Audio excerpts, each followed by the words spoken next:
អ្នកទាំងអស់គ្នាមិនគេដូចខ្ញុំមកចូលម្ដងកន្លែងធ្វើការទាញទូរស័ព្ទមកអត់មានសេវាមកកម្មចង់ធ្វើអីក៏អត់កើតផ្ញើសារក៏មិនចេញទេក៏មិនចេញតែថ្ងៃនេះចង់ប្រាប់ថាសម្រាប់អ្នកប្រើ Smart ហើយកន្លែងហ្នឹងមានអ៊ីនធឺណិត Wi-Fi គឺថាអត់បញ្ហាចង់ដឹងថាគេធ្វើមិនអត់តោះ let's go បាទអ្នកទាំងអស់គ្នាតាមពិត SIM 4G របស់ Smart ដែលយើងកំពុងតែប្រើសពថ្ងៃវាមានមុខងារពិសេសមួយដែលយើងហៅវាថា Smart Wi-Fi Calling អញ្ចឹងដូចកន្លែងនេះគឺគាត់និយាយថាឲ្យតែមាន Wi-Fi ទេនឹងផ្ញើសារបានតាមរយៈ Smart Wi-Fi Calling អញ្ចឹង Smart Wi-Fi Calling ឬក៏យើងហៅវាថា Voice over Wi-Fi ហ្នឹងវាគឺជាមុខងារពិសេសមួយដែលអនុញ្ញាតឲ្យយើងធ្វើការហៅចេញឬក៏ផ្ញើសារដោយពឹងផ្អែកនៅលើសេវា Wi-Fi ជំនួសសេវាទូរស័ព្ទដៃវិញគេចង់និយាយថាបើទោះបីជាទូរស័ព្ទយើងនៅកន្លែងហ្នឹងគឺជាកន្លែងបិទជិតអត់មានសេវាសោះប៉ុន្តែឲ្យតែកន្លែងហ្នឹងមានអ៊ីនធឺណិត Wi-Fi ហើយយើង connect ចូលអ៊ីនធឺណិត Wi-Fi ហ្នឹងបន្ទាប់មកយើងទៅបើកមុខងារ Smart Wi-Fi Calling នៅក្នុង setting របស់យើងគឺយើងអាចធ្វើការទេឬក៏ផ្ញើសារដូចទូរស័ព្ទដៃយើងមានសេវាធម្មតាអញ្ចឹងហើយសម្រាប់លក្ខខណ្ឌដែលយើងអាចប្រើប្រាស់សេវាកម្ម Smart Wi-Fi Calling នឹងបានលុះត្រាតែយើងជាអតិថិជន Smart Prepaid ឬក៏ Postpaid ហើយយើងត្រូវតែមាន SIM 4G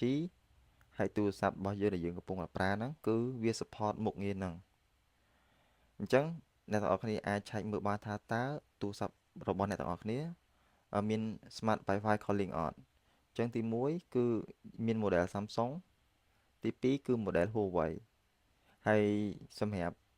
ស៊េរី iPhone វិញគឺចាប់ពី iPhone 6ឡើងគឺមាន Smart Wi-Fi Calling ឯប៉ុន្តែលុះត្រាតែ iPhone 6ហ្នឹងគឺកំពុងតែប្រើប្រតិបត្តិការ iOS ហ្នឹងគឺ 12.1 ឡើងចំណុចបន្ទាប់ខ្ញុំសូមនិយាយតាក់ទងជាមួយនឹងការបើកមុខងារ Smart Wi-Fi Calling ហ្នឹងនៅលើទូរស័ព្ទដៃរបស់ខ្ញុំតបថ្ងៃខ្ញុំប្រើទូរស័ព្ទ iPhone អញ្ចឹងខ្ញុំសូម demo តាក់ទងជាមួយនឹងការបើកមុខងារហ្នឹងទី1គឺយើងបើក setting មកបន្តមកទៀតគឺយើងចូលទៅកាន់ cellular ហើយបន្ទាប់មកយើងរើសយកលេខ Smart ណាដែលយើងចង់បើក Wi-Fi Calling យើងចុចលើលេខហ្នឹងមកបន្ទាប់មកគឺយើងចុចលើ Wi-Fi Calling ហើយយើងបើកវាឲ្យចេញពណ៌បៃតងរួចចុចពាក្យថា Enable អ្នកទាំងអស់គ្នាអាចមើលនៅខាងលើខាងឆ្វេងដៃហ្នឹងឃើញវាលោតពាក្យថា Smart Wi-Fi បញ្ជាក់ថាមុខងារហ្នឹងគឺបើកបានសម្រេចឲ្យតែអ្នកទាំងអស់គ្នាភ្ជាប់ទៅកាន់សេវា Wi-Fi គឺ Smart Wi-Fi Calling នឹងបើកដោយស្វ័យប្រវត្តិហើយសម្រាប់បងប្អូនដែលកំពុងតែប្រើប្រតិបត្តិការ Android វិញដោយសារតែខ្ញុំអត់មានទូរស័ព្ទ Android ដើម្បីមក demo ជូនបងប្អូនទាំងអស់គ្នាអញ្ចឹងខ្ញុំសូមប្រាប់ពីជំហានមួយហើយបងប្អូនអាចអនុវត្តតាមហ្នឹងបើសិនជាបងប្អូនរត់ឃើញទេអាចឆាតឬ comment ប្រាប់ខ្ញុំបាន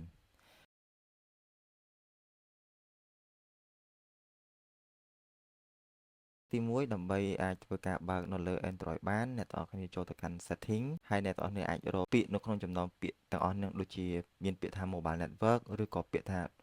dual sim ហើយនិង cellular dual sim ហើយនិង mobile network ឬក៏ sim card ហើយនិង mobile data បើអ្នកទាំងអស់គ្នាឃើញពាក្យទាំងអស់ហ្នឹងចុចលើពាក្យណាមួយមកបន្ទាប់មកជំហានទី2អ្នកទាំងអស់គ្នាចុច sim card បើសិនជាបងប្អូនទាំងអស់គ្នាមាន sim card ច្រើនឬយក sim card smart ណាដែលអ្នកទាំងអស់គ្នាចង់ដំណើរការ smart Wi-Fi calling បន្ទាប់មកចុចបើក Smart Wi-Fi Calling ទៅគឺជាការស្រេចហើយខ្ញុំក៏សូមអរគុណបងប្អូនអរគ្នាដែលបានតាមដានវីដេអូនេះរហូតដល់ចប់សូមអរគុណ